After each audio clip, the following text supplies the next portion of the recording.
What I'd really like to do this morning is to thank the alumni for all their support over what has been nearly, not quite, but nearly 7 years of my mastership as I prepare to stand down.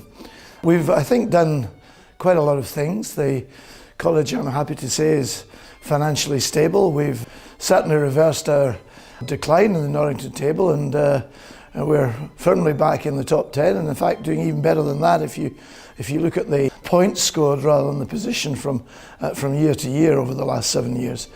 We've got a group of new young career development fellows, about 6 new fellows adding to our teaching strength, which is really exciting, and I think with any luck and your support, I should say, possibly we'll have 3 more over the next few years.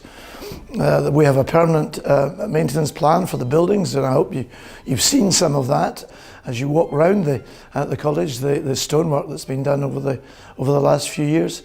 And of course we have a very big building project which is now underway around at the Masters Field to provide 220 new rooms. About 160 of these are additional, and that will allow us to accommodate all our undergraduate students, should they so wish, for all their time at Balliol. None of this would have been possible without your support, so thank you very much for that. And of course, a very warm welcome indeed to my successor, Dame Helen Ghosh.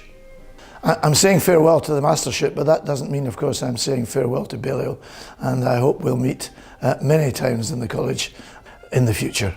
Thank you again.